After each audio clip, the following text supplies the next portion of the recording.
You've caught me in my trailer. To me, it's more like a caravan near an airport.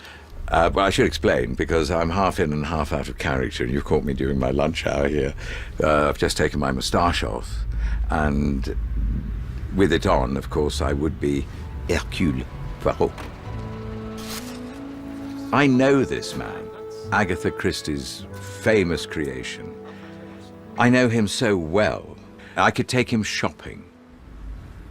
But how well do I, David Suchet, know Poirot's creator?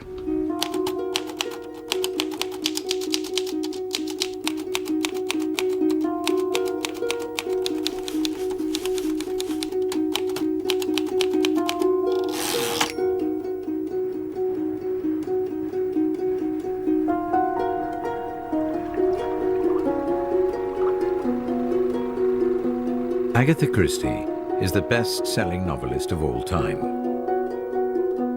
Only the Bible and Shakespeare have been more widely read. So I wonder, what is it about her that makes her so good and so enduringly popular? I'm on my way to Greenway, the country retreat in Devon, where Agatha spent most of her summers until her death in 1976. I first came here 25 years ago to meet Agatha's daughter Rosalind, to celebrate me playing Poirot. Today, I've come to see Agatha's grandson and my old friend Matthew Pritchard, and Matthew has offered me a rare peek into the treasure trove that is the Christie family archive. Welcome to Greenway. Thank you. Thank you. Great to see you. Great to see you. After so many years. Yes. Oh, my goodness me. We've got a lot of lovely things to show you. Good. Yes. I'm looking forward to it. Go into the library.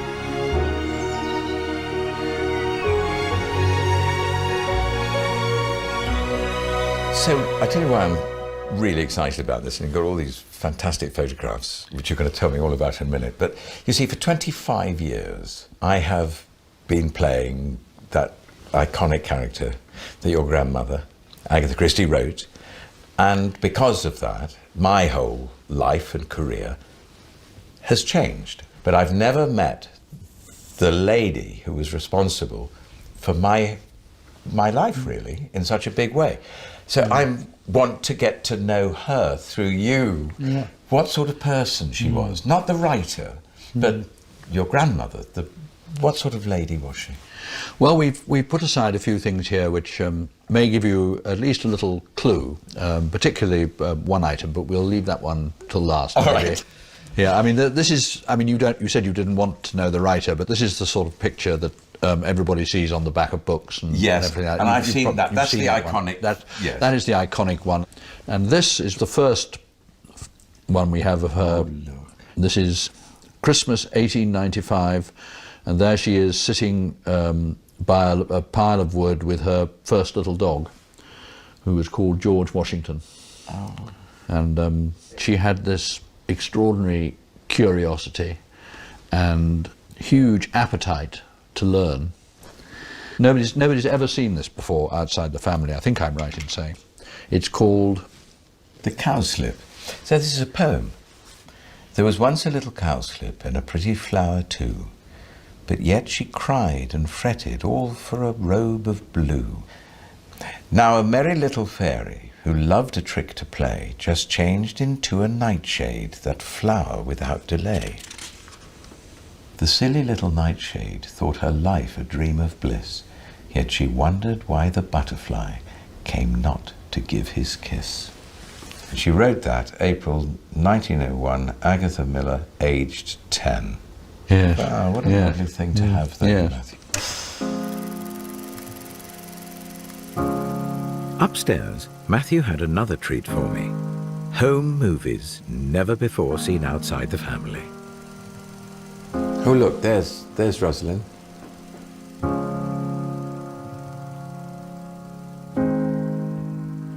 There is Agatha. Yes. Wonderful picture of her. It is, wonderful picture. And I think a little bit of bathing is about to take place. Yes, there we go.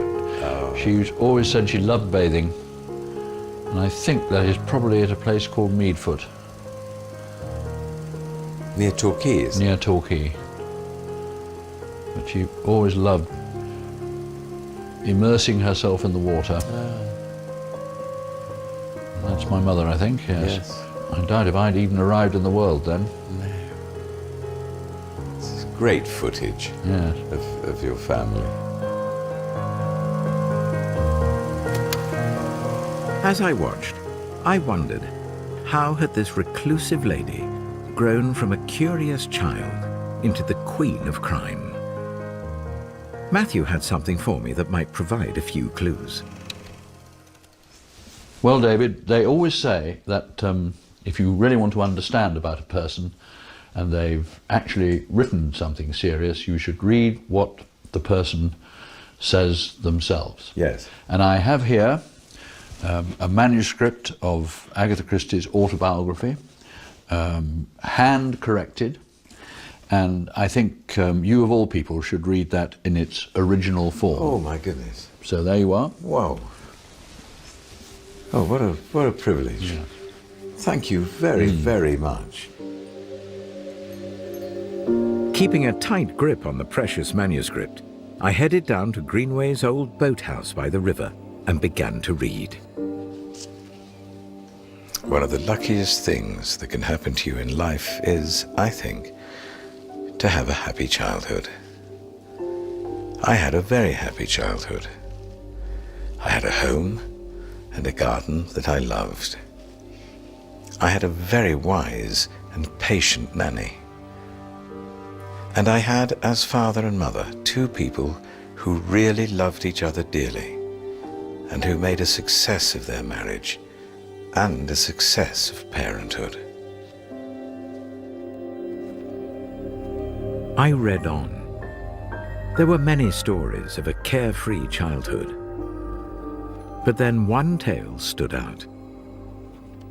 All children have nightmares. My own particular nightmare centered around someone I called the gunman. The dream would be quite ordinary, a tea party or a walk with various people, usually a mild festivity of some kind. And suddenly, a feeling of uneasiness would come. And then I would see him, sitting at the tea table, walking along the beach, joining in the game. His pale blue eyes would meet mine, and I would wake up, shrieking. So was this, I wondered, the first clue to explain the origins of her dark side?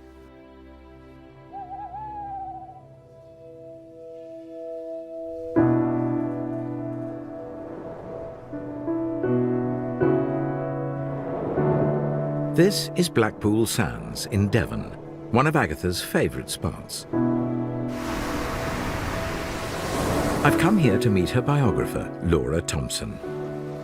Well, because Agatha loved the sea, and she loved to swim, even when she got quite an old lady. She really got a kick out of swimming. Yeah, Matthew showed me some wonderful home movie of her running into the sea and having a terrific time swimming and floating. Hello. Hello, sweetheart. Hello, darling. And she loved dogs, of course.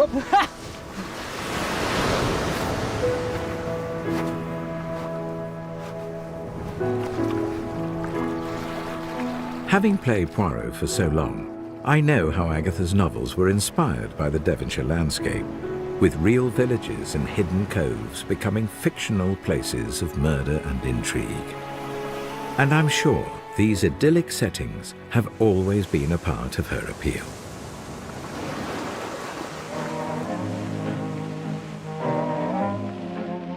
We headed off to Torquay.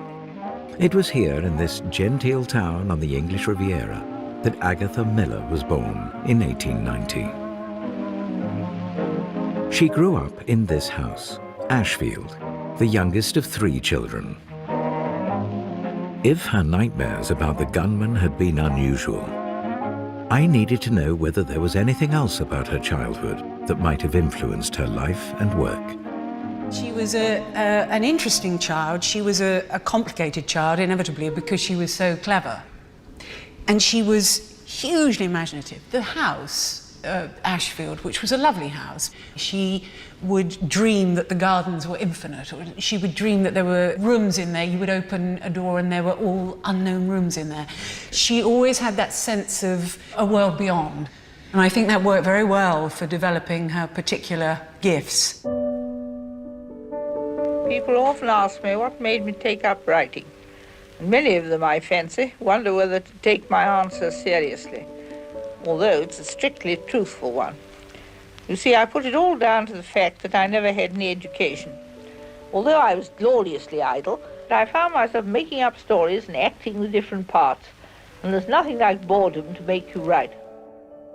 Well, her mother, Clara, you know, they had a fantastically close relationship. I think she was the most important person in Agatha's life. But she decided that Agatha shouldn't read, shouldn't be allowed to read until she was 8. That's extraordinary. It was a whim. To hear that today. I know, it was mad. It was a whim. It was just something she decided.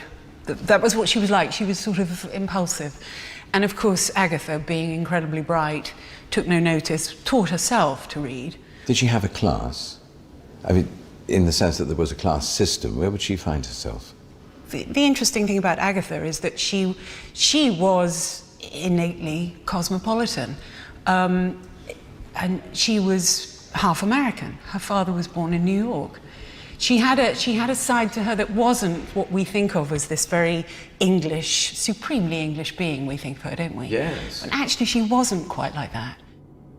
In her autobiography, Agatha writes that her father's death when she was 11 symbolized the end of her childhood, and it also brought considerable financial strain to the family.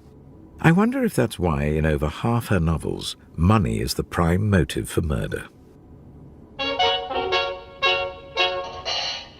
I learned that despite the hardships, society demanded that life went on.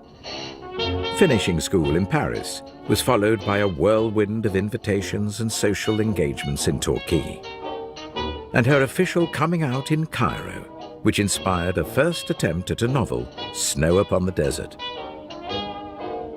But more important was the promise of romance. I think the phrase she used, we were like fillies kicking up our heels in a field. She had about 5 proposals, and then Archie Christie came into her life in 1912. There was a dance near Exeter. Anyway, this gorgeous man comes up to her. You know how you had a dance card and you mark your dance, Yes. cut that, dance them all with me. You know, quite sexy, really.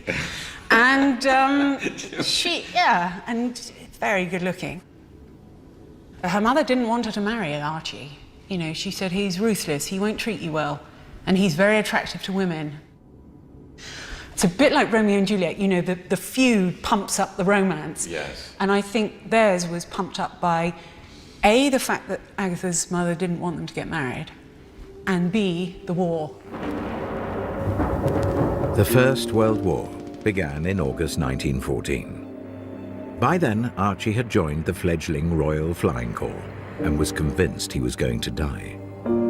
So while on leave, he and Agatha got married in secret. She would live with the consequences for the rest of her life.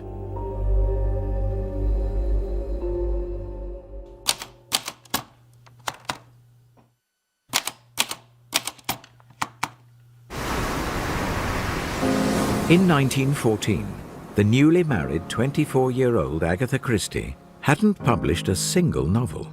But what was happening to this young woman's life at the outset of war was to lay the foundations of her future literary career. From the photographs that we have of Agatha Christie, the famous one is that of an elderly lady, and one always imagines Agatha to always have been an elderly lady. But it's lovely to read this time of her life, when it was all beginning as a young woman in Torquay before she became a writer. With her husband Archie fighting in France, Agatha volunteered as a nurse in Torquay, treating wounded soldiers brought back from the front and helping out in the operating theatre. For a well-to-do young woman, it was an often shocking experience. First time I went, it was a stomach operation, and it was made you feel very ill to look at it, and I began to shake all over. But everything in life one gets used to. It was during this time that Agatha came into contact with Belgian refugees, and it was an encounter that sparked her imagination, leading to the creation of her character Hercule Poirot. It was in 1916 that Poirot made his debut on the page, when Agatha began writing her first detective story. She called it The Mysterious Affair at Styles. I've come to Dartmoor with Agatha's biographer Laura Thompson to find out more. So Dartmoor, I mean, Agatha used to come an awful lot as a young woman, young girl, and also this is hugely important because this is where she worked out an awful lot of her first book. Really? Mysterious Affair at Styles, yes. Her mother sent her to stay here. She said, unless you go away, you won't finish the book.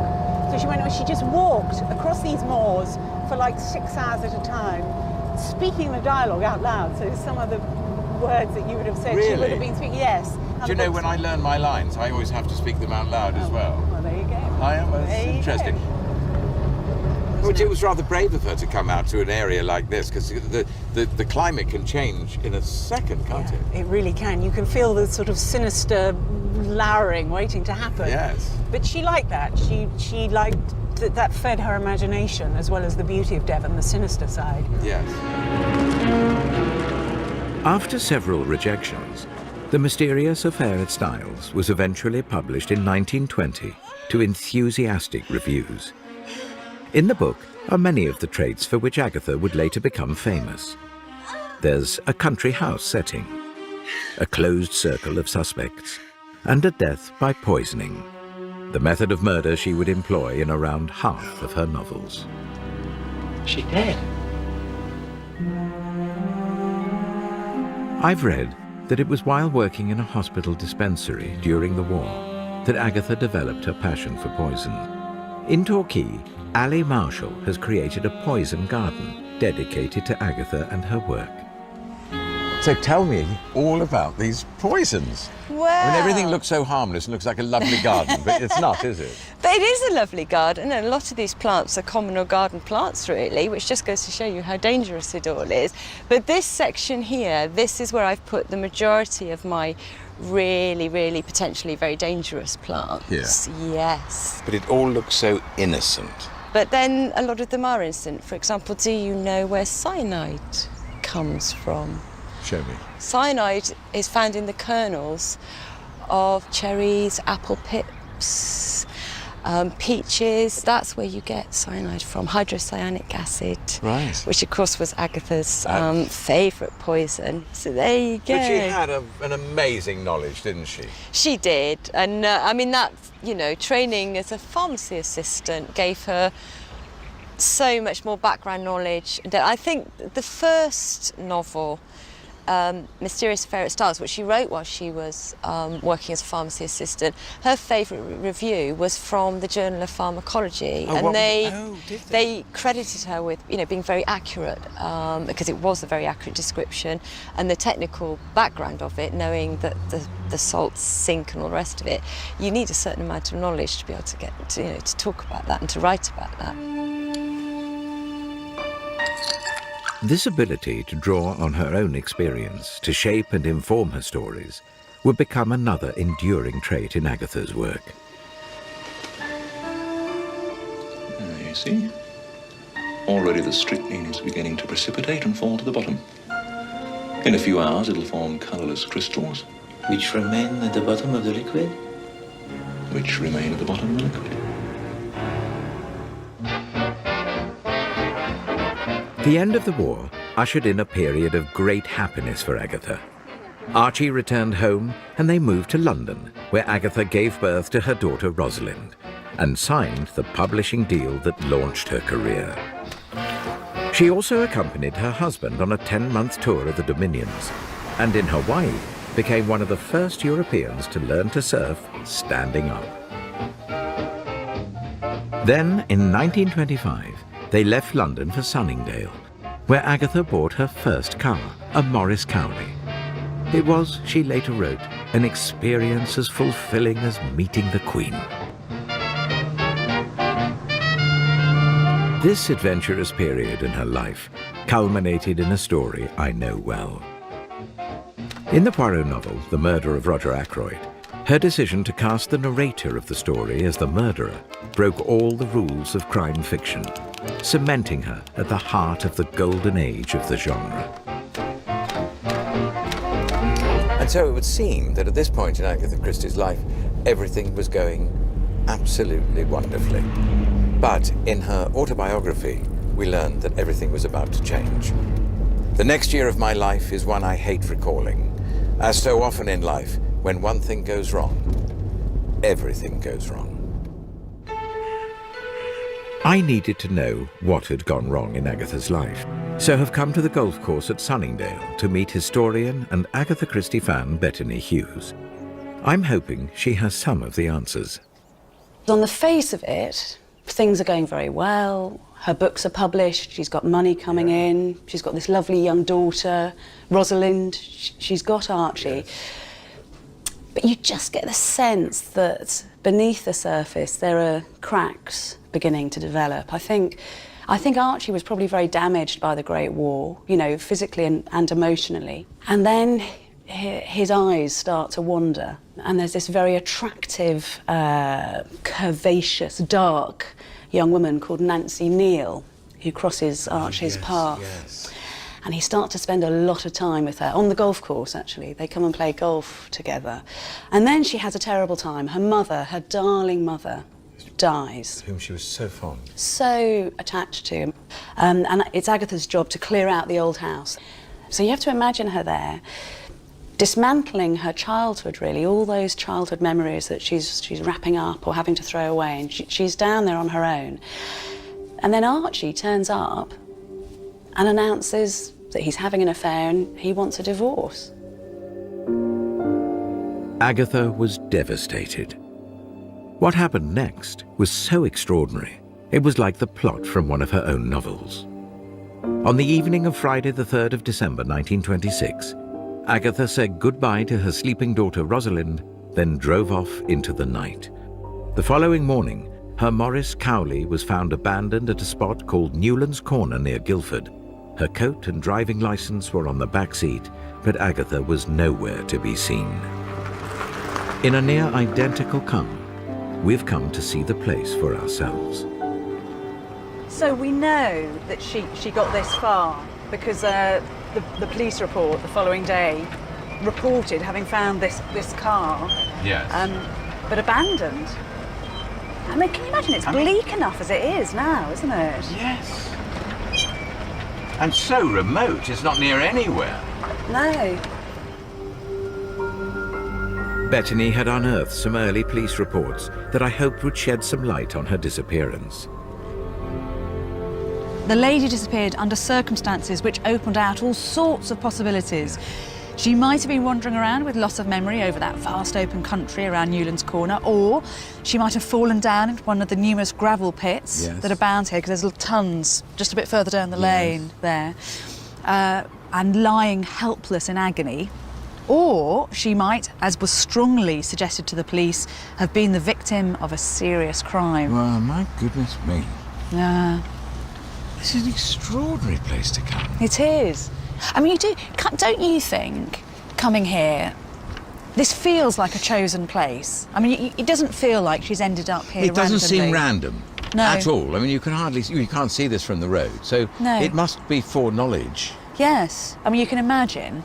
It caught the public imagination. Almost immediately, it became headline news. Aeroplane search. For missing novelist. For missing novelist, and then it's on page 3. Plane scours Downs for lost woman novelist. All-day hunt by 300 men with dogs. Yeah. This is huge. It's huge, it's huge. And look, Silent Pool dragged again. They've got, actually, I think we've got some pictures of that. So there. Look at them. I know. Searching. They're all searching. I mean, I don't know whether the numbers are right, but some people said that there were 15,000 who came to look for her. You know, because if anybody knows that people like a mystery, it was Agatha Christie. But then I discovered the truth. It lay in a hotel in the spa town of Harrogate.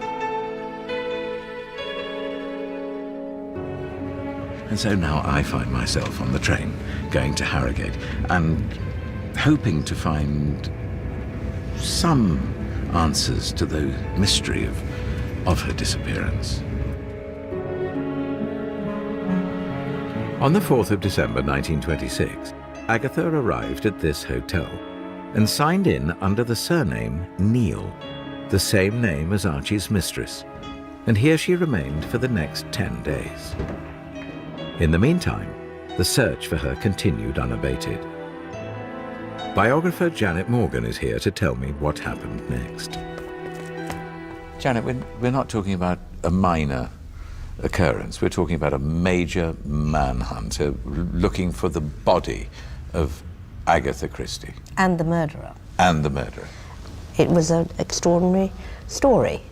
Aeroplanes, special constables, bring your boots, bring your bloodhounds. But for the public that didn't know her and only knew her as a crime writer, writing these mysteries, huge theories developed. So what were some of the theories after her disappearance? That here was a woman who wanted to publicize her books. Another theory was that this was a very complicated sort of revenge.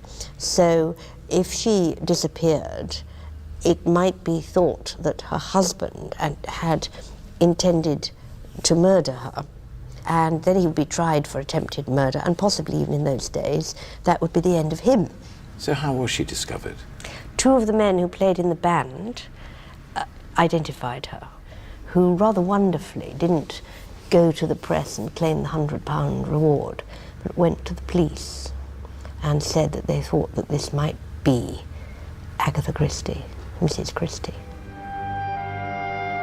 The press quickly got wind of the story, and photos of Agatha leaving the hotel hit the front pages. Archie told journalists his wife was suffering from amnesia, but there was public outcry from those who continued to see her disappearance as nothing more than a publicity stunt. The repercussions would continue to haunt Agatha for the rest of her life, but it was a subject she refused to discuss, and I could find little mention of it in her autobiography. I needed to see Laura Thompson again to see if she could shed any light on the mystery. I began by reading what little Agatha had written. But life in England was unbearable. From that time, I suppose, dates my revulsion against the press, my dislike of journalists and of crowds. I had felt like a fox, hunted, my earths dug up and yelping hounds following me everywhere. I had always hated notoriety of every kind, and now I had had such a dose of it that at some moments I felt I could hardly bear to go on living. Poor woman. I mean, what an honest thing to actually write. Yeah. But that's all. Yeah. So, can you help me anymore? Well, where she really wrote about it is as Mary Westmacott. And this book... So you're saying she let it out in a novel? She did. She really did. These Mary Westmacott novels, which are not particularly well known, there are 6 of them. She wrote them between 1930 and 1956. So when she's at the peak of her powers as a detective fiction writer, she's writing the absolute opposite of those books, you know, which are neat and tidy, everything's resolved, everything's, you know, that little catharsis at the end of the world restored to itself. Yeah. These Westmacotts are the exact opposite. Everything's churned up, everything's emotional, everything's unexplained. She's digging deep into herself, trying to understand everything that puzzles her in real life. And she's writing these really rather... They're not as accomplished as the detective fiction, but they're incredibly powerful, and they are probably the best clue to her that you're going to find. Under a pseudonym? Yes, protected by the pseudonym. So her disappearance would always remain a mystery or not? It's a mystery in the sense that we would never know what was going on in the poor woman's head, what anguish she went through. It's not a mystery in the sense that in the emotional context we kind of know. And of course, everything she did to get that man back determined that she would never get him back, because a private tragedy became this public sensation. And I think that's as good as explanation as you're going to get, really. Agatha and Archie were divorced in 1928. In Harrogate's Turkish spa, I reflected on what I'd learned. It must have been a dreadful period in Agatha's life. I imagine most of us have got to the stage where you can't think straight anymore, and you get that tight band around the head. I know I have.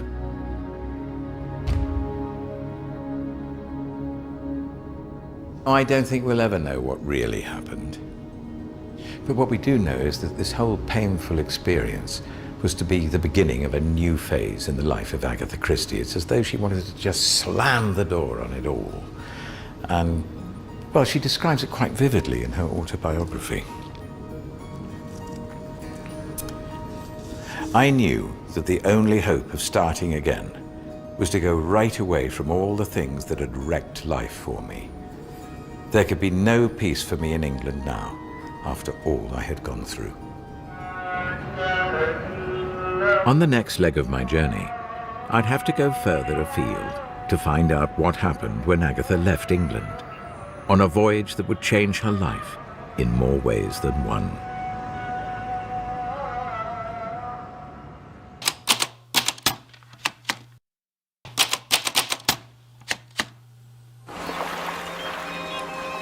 Istanbul, a city where it said that East meets West.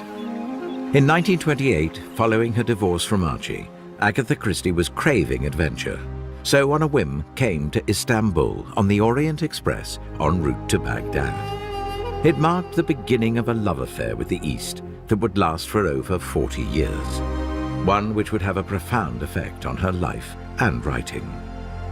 And it was her use of exotic locations in stories like Death on the Nile and Murder on the Orient Express that really set her apart from her contemporaries. I'm meeting Barbara Nadel, otherwise known as the Queen of Turkish crime writing. Though born in London, most of Barbara's stories are set in Istanbul, and her novels have been strongly influenced by Agatha Christie. Hi, David. Hello. Nice to meet you. Hoş geldiniz. Welcome to Istanbul. Please come in. Barbara took me to Suchet station, where both Agatha and Poirot once boarded the Orient Express. I wanted to know more about this period in Agatha's life and the effect it had on her readers back home. What was your introduction to Agatha Christie? We had her books at home, so I just picked them up when I was a kid and started reading them. And thought, oh, these are good. And when you're quite a young child, you don't think too much about it. No. But as I got older, I started reading more crime fiction.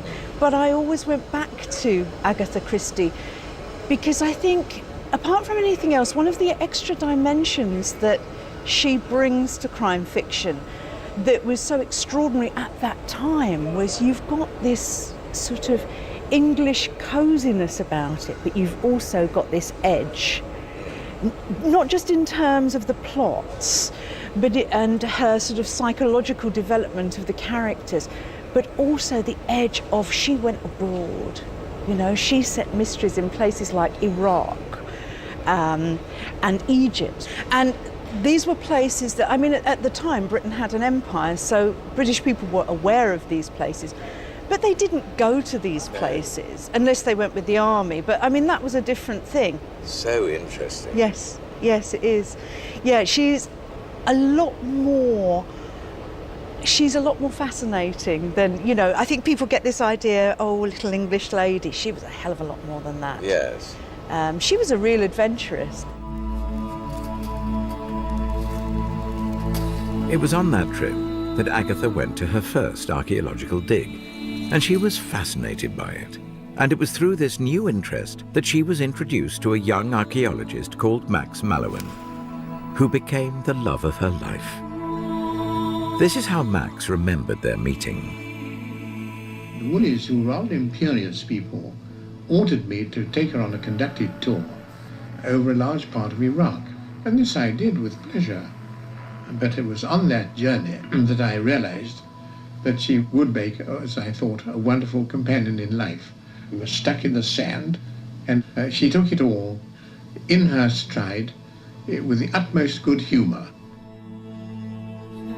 Agatha and Max were married in September 1930, and throughout her life she regularly accompanied him on digs to the east, the sights and sounds ever inspiring the plots and locations of her stories. Poor little beggar. About 6 years old, I'd say. Sent into the next world with nothing but a little pot and a couple of bead necklaces. Well, perhaps that is all any of us need, Mademoiselle Johnson.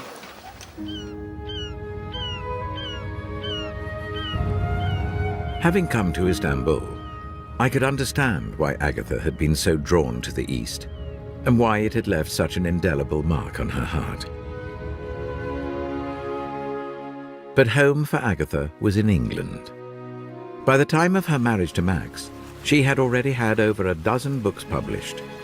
Then came The Murder at the Vicarage, the first novel to feature her new creation, an elderly spinster called Miss Marple, whose shrewd intelligence and ability to see the worst in everyone she based upon her own grandmother. Miss Marple. Did you know that Mrs. Lestrange visited the Colonel on the afternoon before the murder? Dr. Haydock drove her up. Now, I find that very interesting, don't you? I think it would be a good idea, Miss Marple, if I dropped round later and had the whole story from you.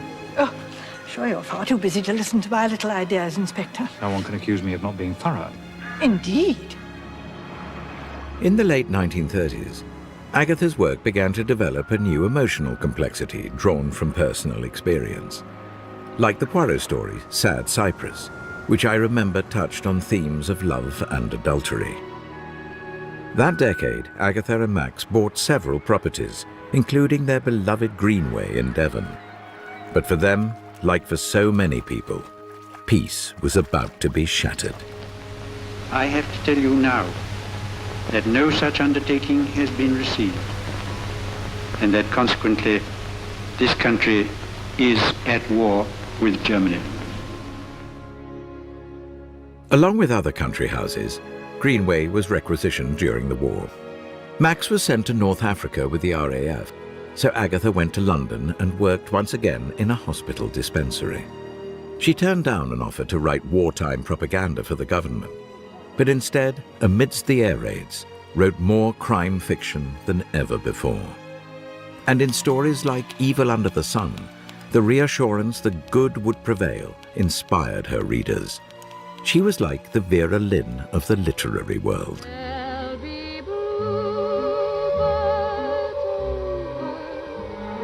I've come to watch a wartime propaganda film with one-time air raid warden Elaine Kidwell. Does this bring back memories for you? Look, yes. air raid shelter. Yes. Apparently, I was the youngest warden in the United Kingdom, but that's because I lied about my age. They said, how old are you, Elaine? I said, 17 and 2 months. Right, he said, you're in your 18th year. And then in the wartime, we bend the rules. What did you do to have some form of escape for yourself during the war? I used to read, and I loved Agatha Christie, and her books were wonderful, because although they were crimes, to what was going on in the world, they were gentle.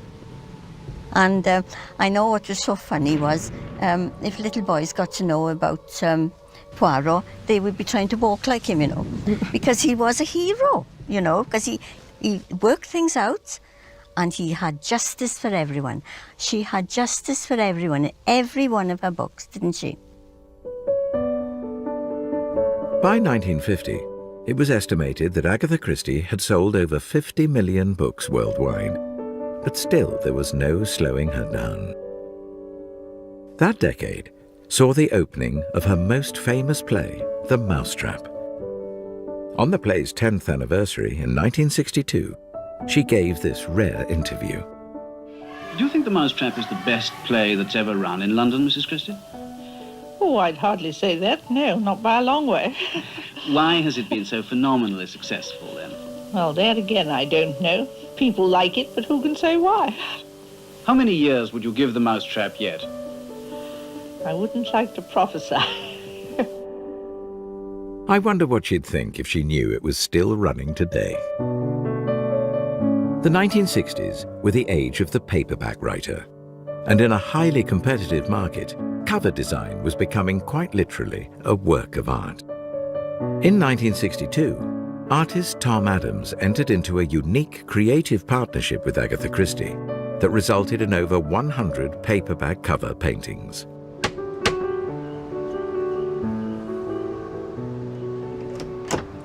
David, hello. Hello, Tom. Come in, come in. Thank you very, very much. David, come and see some of my pictures. You probably recognise most of them. Oh, Lord. Know that one? Halloween Party? Halloween Party, yes. Oh, my goodness, look what you've done, though. That almost looks photographic, that girl. When you compare it to the pumpkin's face there, and the witch. Yeah. I enjoyed doing that one. Yes. Tom, could you explain to me your process of developing an image? What the publisher, in fact, wanted was to take the cover more seriously. And I would read the book at least 3 times. I would actually make notes, do sketches, underline certain passages, certain objects, which, if possible, would be true to the story, but not necessarily illustrate the story. An object which would symbolize or represent a theme in the book. And so the first one I did was A Murder is Announced. That was in 1962. So, and I've been doing them, well, up to the last one, which was Miss Marple's Final Cases, about 20 years later. But you obviously love it, don't you? I do love it. And I do. The extraordinary thing is that I really love Agatha Christie's work. I mean, when I first started doing her covers, like everybody else, you know, we all have read Agatha Christie's from time to time, but I didn't think too much. You know, they were. She herself never claimed them to be great works of literature. No. But as I got to read more and more of them, I realised what a great writer she is. Did you ever meet Agatha Christie? No, I didn't. But in retrospect, I'm quite glad I didn't meet her, because I then got to know her more intimately through her work. Yes. Whereas if I'd met her, she would have had to say, well, I don't like this cover very much. And I would have had to, you know, either defend it or else be worried that she didn't like some of them. Yes. So I think in the end it was quite a good thing that I didn't meet her. I think I have a very similar reaction. Yes. I've always said I wished I had met her, and on so many, many levels, I do wish I'd met her. Yeah. But my own vanity as an actor would have been terrified to have been, and most upset to have been told, oh, I didn't like you in that story. Well, I think you would have found that she would have been absolutely amazed and in great wonder at your interpretation of Poirot. Oh, no question about that. It's been a wonderful experience, not only to do the covers, but to talk to you, who are so as intimately connected to this grand old lady as I am. Well, we're very linked. Very linked, yeah, indeed, yeah.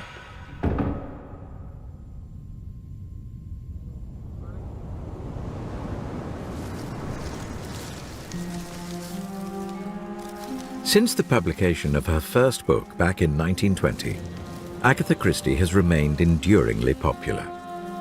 So I wondered finally, what might have been the secret of her continuing success? The answer may lie in the notebooks that she used to plot her stories, books that were only discovered in 2005. To find out their secrets, I'm going to Burr Island to meet the man who has a detailed knowledge of their contents, lifelong Agatha Christie devotee, John Curran.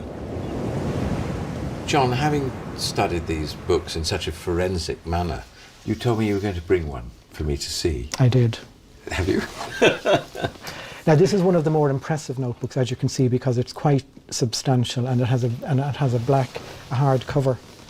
And this is the notebook for the book that we now know as And Then There Were None, because it went through quite a few title changes before the age of political correctness.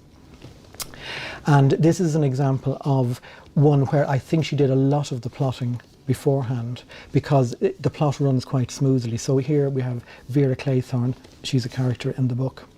We have the judge, he's a character. We have a doctor. And here we have Captain and Mrs. Linyard. Now, they're not in the book. So they were a couple that she toyed with, including in the book.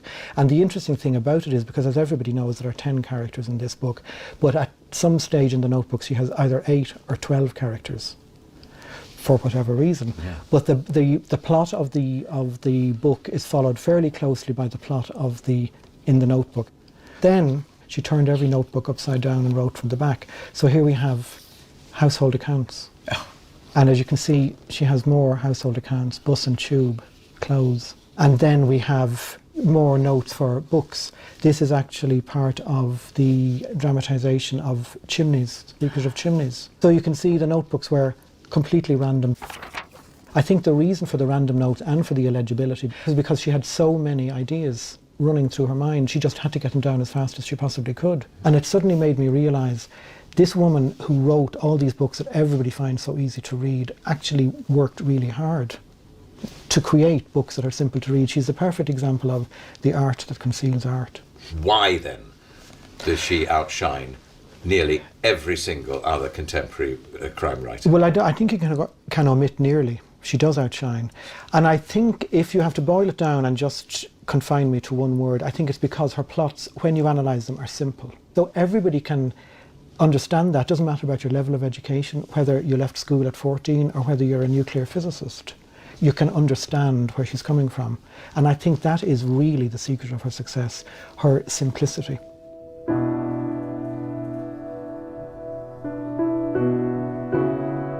Dame Agatha Christie died peacefully at home in 1976 at the age of 85. As Hercule Poirot, I've solved many of her mysteries. But there are so many conundrums in her own story that she's been the most difficult of characters for me to unravel. I'm sure most people, when they think of Agatha Christie, what comes to their mind is one of the most successful English crime writers in history, whose books are sold in over 100 countries, films made, television series made, and so forth. But making this program has allowed me to go into my own terms, backstage, and enter another world. So what do I come away with?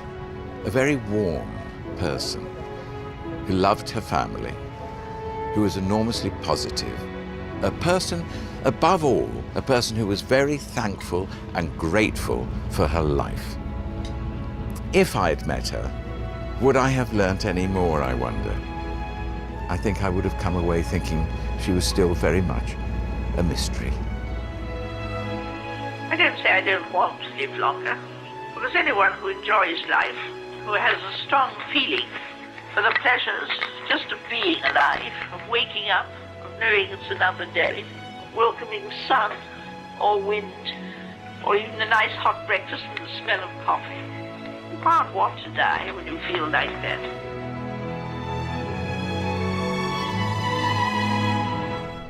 And Perspectives continues next Sunday when actor Warwick Davis tells the true story of the 7 dwarfs of Auschwitz. Well, with St. Patrick's Day nearly over for another year, we keep the celebrations going tomorrow night with a brand new series, James Nesbitt's Ireland, at 8.